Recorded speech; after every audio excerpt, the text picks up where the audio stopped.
दोस्तों, Indian railway finance corporation limited यानी IRFC की बात करें तो यहाँ पे बहुत सारी अपडेट निकल के आ रही है जिनको हम एक एक करके डिस्कस करने जा रहे हैं। आईआरएफसी रेलवे सेक्टर की इंफ्रा कंपनियों को फंड प्रोवाइड करती है। किसी भी सेक्टर को या किसी भी स्टेट को अगर रेलवे से संबंधित कोई फंड मिलता है तो इसका फ़ायदा आईआरएफसी को ही होगा। अब यहाँ पे आईआरएफसी तो अभी अपने बिजनेस को ग्रीन एनर्जी में भी शिफ्ट कर चुके हैं, यानी वो अब ग्रीन एनर्जी के लिए भी फंड प्रोवाइड करने का शुरुआत कर चुके हैं और आप समझ सकते हो कंपनी नवरत्न बन चुकी है, ग्लोबल मार्केट में भी काम अब कर सकती है, यानी बहुत सारी संभावना पॉजिटिव है। वैसे तो रेलवे के शेयर ने पिछले दिनों अच्छी खासी दौड़ लगाई, अब थोड़े से यहाँ पे प्रॉफिट बुकिंग हावी हुई है।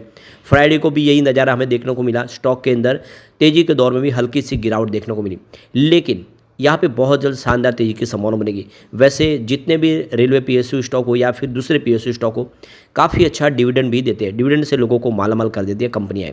ऐसे में आगे की क्या संभावना है उसको समझने की कोशिश करेंगे इस वीडियो के माध्यम से। लेकिन फ्रेंड्स, उससे पहले अगर आप पहली बार हमारे चैनल पे आए तो चैनल को सब्सक्राइब कर दीजिए, एक बेल आइकॉन दबा दीजिए ताकि जब भी नया वीडियो बने पहला नोटिफिकेशन आपको मिले। वीडियो पसंद आए तो लाइक से जरूर कीजिए। चलो फ्रेंड्स, वीडियो स्टार्ट करते हैं। मैं हूँ आपका दोस्त एसबी दवे और हमारे अपने चैनल ऑनलाइन कमाई में आपका बहुत बहुत स्वागत है। तो सबसे पहले आईआरएफसी के कारोबार की बात करें तो देख सकते हो कि 136 पर क्लोजिंग थी फ्राइडे के दिन, यानी 0.14% की गिरावट के साथ। तो दबाव में थोड़ा सा था, कोई बड़ी गिरावट तो नहीं हुई, लेकिन हल्की सी गिरावट जरूर देखने को मिली। अब यहाँ पे इसके फंडामेंटल देखें तो मार्केट कैप आईआरएफसी का इस समय 1,78,646 करोड़ का है, यानी ज़बरदस्त बड़े मार्केट कैप वाली कंपनी है, फंडामेंटली मजबूत है और एक लार्ज कैप कंपनी है। यहाँ पे इसका पी रेशियो 27.45 का है, जो काफ़ी कम है, कोई बड़ी बात नहीं है। इसका पीबी रेशियो 3.39 का है। इंडस्ट्रीज पी रेशियो 25.73 का है, यानी इंडस्ट्रीज के पी रेशियो के आसपास ही इसको समझ सकते हैं। हल्का सा ज़्यादा भले हो लेकिन ज़्यादा फर्क नहीं है। डेट टू इक्विटी रेशियो का 7.83 का, लेकिन कोई चिंता की बात नहीं, इसके डेट की गारंटी सरकार लेती है, यानी जो भी रेलवे को फंड प्रोवाइड किया जाता है बॉन्ड्स के माध्यम से उसको रेज करके, वो सारी गारंटी सरकार की होती है, यानी पैसा कोई डूबने की संभावना है। इसका 0 एनपीए, यानी एकदम रिस्क फ्री इसका बिजनेस है। आरओई इसका 12.35 है। इसके अलावा इसका ईपीएस अगर देखो 4.98 है। डिविडेंड यील्ड में देखें तो इसने 0.59% का दिया है। अब बुक वैल्यू इसकी 40.30 के आसपास है। इसके अलावा इसके फेस वैल्यू 10 है, तो फंडामेंटल काफ़ी अच्छे है। ये एक ऐसा स्टॉक था जो आईपीओ लिस्ट हुआ उस समय इसने लोगों को मायूस कर दिया। लिस्टिंग डिस्काउंट में हुई और काफ़ी समय तक, यानी कम से कम साल डेढ़ साल ये स्टॉक अपनी आईपीओ प्राइस से भी नीचे रहा लगातार। उस समय भी वीडियो हमारे बने और मैं कही ये स्टॉक आने उसमें कमाल कर सकता है, ये बहुत बेहतर है। बिल्कुल वैसा ही हुआ क्योंकि वाकई कंपनी कमाल की थी। अब यहाँ पर जो बड़ी अपडेट निकल के आ रही है वो है बिहार से। तो हमारे रेलवे मिनिस्टर की तरफ से बिहार को बड़ा गिफ्ट दिया गया है। तो हमारे यूनियन मिनिस्टर अश्विन वैष्णव ने historic Jamalpur railway station workshop का निरीक्षण किया। आप देख सकते हो कि कल वहाँ पे गए थे वो 23 मई को, और इस मौके पे उन्होंने 350 करोड़ रुपए का जो एक मॉडर्नाइजेशन के प्लान को उन्होंने पेश किया, जिससे आप देख लो कि आने वाले समय रेलवे सेक्टर को कुछ बेनिफिट मिले। यहाँ पे इस मौके पे उन्होंने Indian railway institute of mechanical and electric engineering के दौरान अगर आप देखें, उन्होंने एक नई बुक भी लॉन्च की जिसका नाम है सेंटर फॉर एक्सेलेंस। इस फंड का जो इस्तेमाल होगा वो इंफ्रास्ट्रक्चर और ट्रेनिंग प्रोग्राम्स के लिए होगा। यहाँ पे इस मौके पे उन्होंने अलग से 78.96 करोड़ के प्रोजेक्ट का और इनोग्रेशन किया है। यहाँ पे इस वर्कशॉप की जो वेगन की जो कैपेसिटी है 545 से लेकर 800 यूनिट पर मंथ की होगी। तो लगातार हर स्टेट को बहुत सारा बेनिफिट होता है। बिहार के लिए भी बहुत सारे इस समय सरकार ने प्रोग्राम इस समय अनाउंस किए, जिसकी वजह से आने वाले समय बहुत सारे नए प्रोजेक्ट शुरू होंगे। अब एक जो बड़ी अपडेट निकल के आ रही है वो है तेलंगाना से। तो तेलंगाना में इस समय 40 रेलवे स्टेशन है जो रीडेवलप हो रहे हैं और आने वाले 2026 तक वो कंप्लीट हो जाएंगे। बिल्कुल स्टेशन होंगे एयरपोर्ट की तर्ज पे, हर तरह की फैसिलिटी से लेस, और कल्चरल और हेरिटेज लुक दिया जा रहा है। सिकंदराबाद रेलवे स्टेशन है, वो उसके लिए आप देखें तो 720 करोड़ रुपए रीडेवलपमेंट के लिए सैंक्शन किया गया है। और एडिशनली अगर आप देखें सेंट्रल गवर्नमेंट की तरफ से 100 करोड़ यहाँ पे डेवलपमेंट नामपल्ली हैदराबाद स्टेशन के लिए अलग से दिए गए। टोटल इसका एलोकेशन अगर आप देखें 350 करोड़ के आसपास रहा है। इसके अलावा अगर आप देखें तो तेलंगाना के लिए उन्होंने करीब यहाँ पे 5337 करोड़ रुपये के रीडेवलपमेंट के लिए यहाँ पे ऐलान किया गया है। तो टोटल तेलंगाना में 42,219 करोड़ रुपए का निवेश सरकार कर रही है रेलवे सेक्टर के लिए।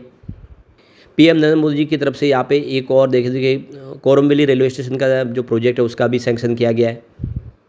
तो लगातार आप देख सकते हो कि अलग अलग स्टेट से बहुत सारे प्रोजेक्ट शुरू किए जा रहे हैं, यानी आने वाले समय भारी भरकम खर्च होगा। आप ये देख सकते हो कि करीब 1000 करोड़ का खर्च यहाँ पे अलग अलग फेज़ के लिए रेलवे सेक्टर के लिए और यहाँ पे तेलंगाना में सरकार करने जा रही है।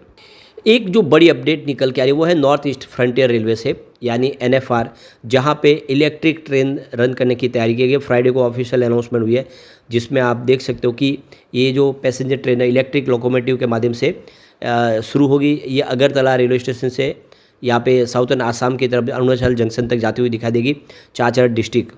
तो लगातार जो अब देखिए पुरानी जितनी भी ट्रेनें उसको हटा के नई ट्रेनें शुरू की जा रही है, नए ज़माने की लेटेस्ट ट्रेनें, और जितने भी चाहे नॉर्थ ईस्ट हो उसको भी मेन धारा से जोड़ा जा रहा है, जो पहले काफ़ी पीछे रह गया रेलवे सेक्टर के माध्यम से। अब उसको आगे लाने के लिए लगातार बहुत सारा निवेश किया जा रहा है। दूसरी तरफ देखिए जो बड़ी अपडेट है कि तेलंगाना को करीब 80,000 करोड़ का यहाँ पे फंड मिल रहा है रेलवे सेक्टर की तरफ से रीडेवलपमेंट के लिए, यानी सेंट्रल गवर्नमेंट की तरफ से यहाँ पे भारी भरकम निवेश तेलंगाना में किया जा रहा है ताकि नई टेक्नोलॉजी से लैस किया जाए, तेलंगाना में हर कोई सुविधा की जाए। तो रेलवे के इलेक्ट्रिफिकेशन जो बाकी रह गया उसके लिए, जो रेलवे नए ट्रैक बिछाने के लिए और स्टेशन के मॉडर्नाइजेशन के लिए 80,000 करोड़ खर्च किया जा रहा है। और इस 80,000 करोड़ में से 42,000 करोड़ का ऑलरेडी खर्च यहाँ पे प्रोजेक्ट के अंदर किया जा चुका है, जिसके माध्यम से 346 किलोमीटर के नए ट्रैक बिछाए गए और बहुत सारे प्रोजेक्ट कंप्लीट किए गए। तो तेलंगाना में लगातार खर्च हो रहा है। इसी तरह से अलग अलग राज्यों में सरकार बहुत सारा खर्च कर रही है।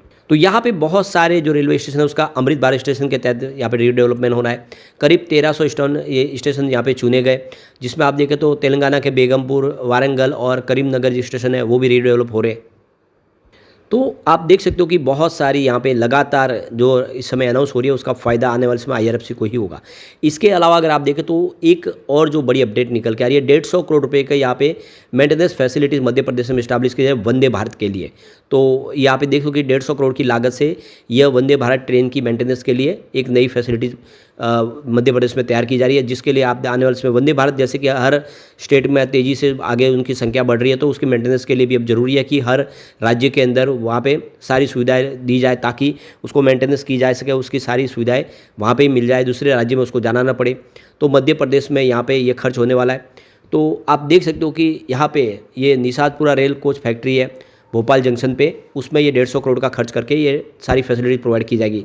तो आप क्लियरली समझ सकते हो कि बहुत सारा खर्च हो रहा है और आप देख सकते हो कि गेम चेंजर साबित होने वाला है इंडियन रेलवे इंफ्रास्ट्रक्चर के लिए। वंदे भारत में आने वाले समय और भी नई स्लीपर वंदे भारत ट्रेन भी आने वाली है और ऐसे में आप देख सकते हो कि काफ़ी तेज़ी से कारोबार बढ़ रहा है और हम कह सकते हैं कि इसका आने वाले समय बहुत सारा बेनिफिट आईआरएफसी को होगा ही होगा। अब आईआरएफसी के बिजनेस की बात हो, लगातार ग्रो करा है और इसके रिजल्ट में हमें दिखाई देता है। 2020 में जहाँ पे रेवेन्यू 13,421 करोड़ के आसपास था, वो 2021 में 15,771 करोड़ तक पहुँच गया और 2022 आते आते ये 20,302 करोड़ तक पहुँच गया और 2023 की बात हुई है 23,763 करोड़ के आसपास पहुंच गया और 2024 तक हम कह सकते हैं ये 26,656 करोड़ तक पहुंच गया। लगातार हर साल रिवेन्यू बढ़ रहा है बहुत तेज़ी से। बात प्रॉफिट की करें 2020 में 3,192 करोड़ के आसपास था, जो 2021 में 4,416 करोड़ तक पहुंच गया और 2022 में 6,090 करोड़ का प्रॉफिट और 2023 में ये 6,167 करोड़ का प्रॉफिट। बात करें 2024 को 6,412 करोड़ का प्रॉफिट। लगातार हर साल प्रॉफिट बढ़ रहा है। इसके अलावा इसका नेटवर्थ भी बढ़ा। 2020 में 30,300 करोड़ के आसपास था जो नेटवर्थ, वो 2024 में 49,179 करोड़ के आसपास पहुंच गया। ऐसे में हम कह सकते हैं कि आईआरएफसी एक पीएसयू गोल्डन स्टॉक है जो आने वाले समय कमाल कर सकता है। लेकिन फ्रेंड्स, कोई भी इन्वेस्टमेंट करने से पहले अपने फाइनेंशियल एडवाइजर से एडवाइस ले ले या अपना खुद का रिसर्च करें, क्योंकि मैंने वीडियो आपके एजुकेशनल पर्पज के लिए ही बनाया। वीडियो पसंद आए तो लाइक से जरूर कीजिए और चैनल को सब्सक्राइब कर दीजिए। Thank you friends.